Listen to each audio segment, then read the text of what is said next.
Morning बच्चों। आज बात करेंगे अपन सोशल साइंस में केंद्र सरकार ये कक्षा 8, 9 और 10 तीनों ही क्लासों के लिए एक महत्वपूर्ण पार्ट है। तो केंद्र सरकार में अपन सबसे पहले बात करते हैं सरकार की। सरकार क्या होती है इसका अर्थ समझिए आप। सरकार किसे कहेंगे अपन? सरकार होती है राज्य, एक अमूर्त अवधारणा होती है जिसे मूर्त रूप सरकार द्वारा प्रदान किया जाता है। यानी राज्य जो कि एक अमूर्त अवधारणा होती है, यानी उसका कोई मूर्त रूप नहीं होता है, उसी को मूर्त रूप जो प्रदान किया जाता है वो सरकार के द्वारा किया जाता है और उसे अपन सरकार कहते हैं। बात करें आगे अपन, तो अपन बात करते हैं सरकार के अंगों की। सरकार के अंग कितने होते हैं? तो सरकार के 3 अंग होते हैं। 3 अंग कौन कौन से? व्यवस्थापिका, कार्यपालिका और न्यायपालिका। यानी कोई भी सरकार होती है उसके 3 अंग होते हैं, व्यवस्थापिका, कार्यपालिका और न्यायपालिका। बात करते हैं सबसे पहले व्यवस्थापिका की। व्यवस्थापिका की यदि अपन बात करें तो व्यवस्थापिका जो सरकार होती है उसका प्रथम अंग है व्यवस्थापिका। और जो भारतीय राज्य व्यवस्था है, जो भारतीय संविधान है, उसमें व्यवस्थापिका का गठन भी दो स्तरों पर किया गया है। पहला स्तर है संघीय व्यवस्थापिका और दूसरा स्तर है राज्य व्यवस्थापिका। जो संघीय व्यवस्थापिका है इसे अपन संसद के नाम से भी जानते हैं, जो संपूर्ण भारतीय स्तर पर ये होती है। बात करें अपन संसद की आगे, तो संसद की यदि अपन बात करें तो संसद के भी 3 अंग होते हैं और उनमें पहला जो अंग है वो है लोकसभा, दूसरा अंग है राज्यसभा और तीसरा अंग है राष्ट्रपति। यानी अपन कह सकते हैं कि लोकसभा, राज्यसभा और राष्ट्रपति इन तीनों से मिलकर के ही संसद का निर्माण होता है। यानी संसद में 3 अंग हो गए जो महत्वपूर्ण है, लोकसभा, राज्यसभा और राष्ट्रपति। बात करते हैं तो अपन लोकसभा की। लोकसभा की यदि अपन बात करें तो लोकसभा को प्रथम या निम्न सदन के नाम से भी जाना जाता है। लोकसभा को लोकप्रिय सदन भी कहा जाता है। अब लोकप्रिय सदन क्यों कहा जाता है लोकसभा को? क्योंकि लोकसभा में जितने भी प्रतिनिधि निर्वाचित होकर के आते हैं उनका निर्वाचन जनता द्वारा प्रत्यक्ष रूप से किया जाता है। अर्थात भारत देश के सभी नागरिक जो 18 वर्ष से ऊपर की आयु के हैं, जिनको मताधिकार प्राप्त है, उन लोगों के द्वारा लोकसभा में जितने भी प्रतिनिधि चुन करके आते हैं उनका निर्वाचन जनता द्वारा प्रत्यक्ष रूप से किया जाता है। इसीलिए लोकसभा को लोकप्रिय सदन भी कहा जाता है। बात कर रहे थे अपन लोकसभा की, इसे प्रथम या निम्न सदन और लोकप्रिय सदन भी कहा जाता है। मैंने आपको बताया क्यों कहा जाता है, क्योंकि लोकसभा के जितने भी प्रतिनिधि निर्वाचित होते हैं वो जनता द्वारा प्रत्यक्ष रूप से इनका निर्वाचन होता है, इसलिए इसे लोकसभा को लोकप्रिय सदन भी कहा जाता है। इसके अलावा बात करें अपन लोकसभा में सदस्यों की संख्या, तो लोकसभा में जो अधिकतम सदस्य संख्या है वो 552 हो सकती है। यानी अधिकतम जो सदस्य संख्या है लोकसभा की वो 552 तक हो सकती है। वर्तमान में नहीं है, लेकिन अधिकतम ये संख्या लोकसभा में हो सकती है। वर्तमान में यदि हम बात करें तो वर्तमान में जो लोकसभा में सदस्य संख्या है वो है 545। 545 जिसमें से 543 तो जनता द्वारा प्रत्यक्ष रूप से निर्वाचित होते हैं, प्रत्यक्ष रूप से, और प्लस 2 ये राष्ट्रपति के द्वारा इनको मनोनीत किया जाता है।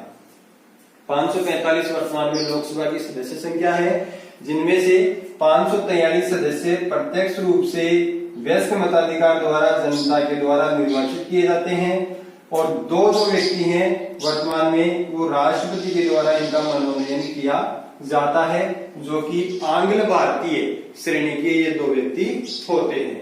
बात करें कार्यकाल की, तो लोकसभा के जितने भी सदस्य होते हैं, जितने भी निर्वाचित प्रतिनिधि होते हैं, उनका जो कार्यकाल होता है वो 5 वर्ष का होता है। यानी 5 वर्ष के बाद दोबारा से चुनाव होते हैं और जब तक चुनाव नहीं होते हैं तब तक 5 वर्ष तक चुने हुए प्रतिनिधियों का कार्यकाल होता है। बात करें अपन लोकसभा के आगे, तो प्रधानमंत्री की सलाह पर समय से पूर्व भी भंग की जा सकती है। यानी लोकसभा को अस्थायी सदन भी कहा जाता है। अस्थायी सदन का मतलब है कि प्रधानमंत्री की सलाह पर लोकसभा को इसका जो कार्यकाल होता है 5 वर्ष का, इससे पहले भी भंग किया जा सकता है। और ऐसा अब तक अपने भारत देश में 9 बार हो चुका है। आजादी के बाद से लेके 1947 से लेकर के 2020 तक 9 बार लोकसभा को इसके कार्यकाल यानी 5 वर्ष से पहले भंग किया जा चुका है। बात करें अपन आगे, तो लोकसभा के पदाधिकारियों की बात करें तो लोकसभा में 2 पदाधिकारी होते हैं। एक होता है अध्यक्ष और दूसरा होता है उपाध्यक्ष।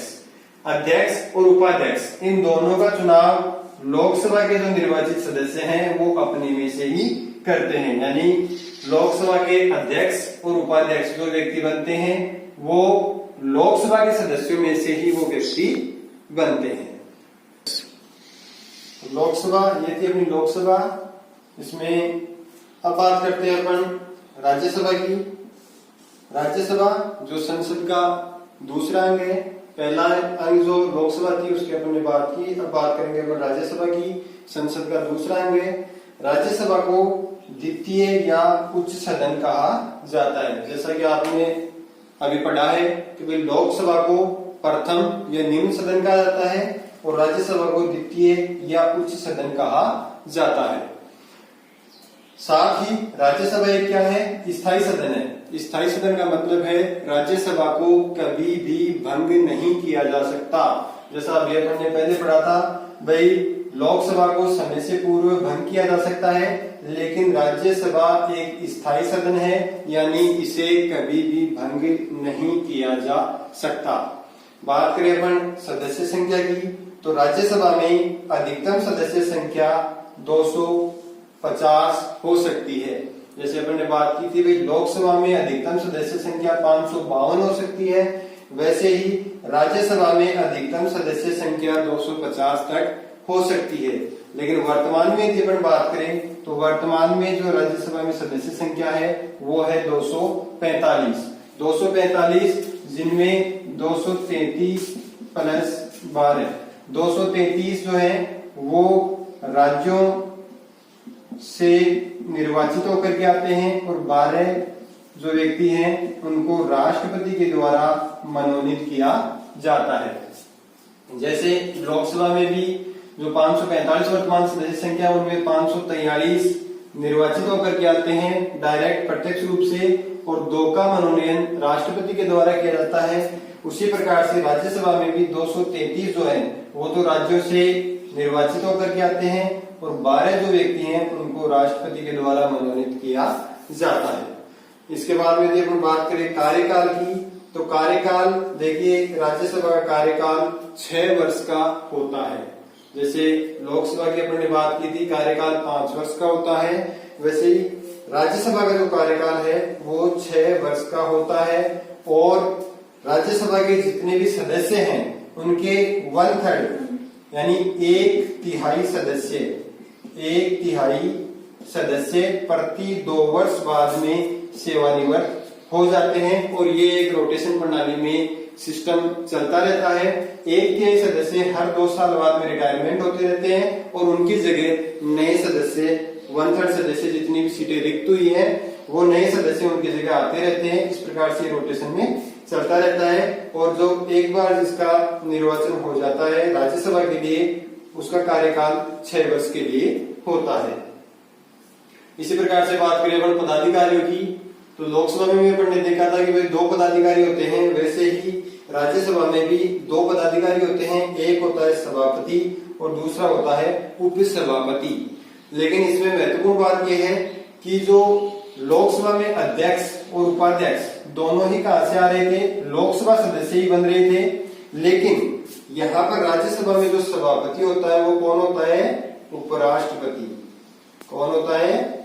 उपराष्ट्रपति। यानी राज्यसभा का सभापति उपराष्ट्रपति होता है। और ये महत्वपूर्ण इसलिए है कि उपराष्ट्रपति जो होता है वो राज्यसभा का सभापति होता है, लेकिन राज्यसभा का सदस्य नहीं होता है। क्या नहीं होता है? राज्यसभा का सदस्य नहीं होता है। सदस्य नहीं होते हुए भी राज्यसभा का सभापति उपराष्ट्रपति होता है, और जो उपसभापति होता है वो इन्हीं 245 लोगों में से राज्यसभा के सदस्य अपने में से ही एक उपसभापति का निर्वाचन करते हैं।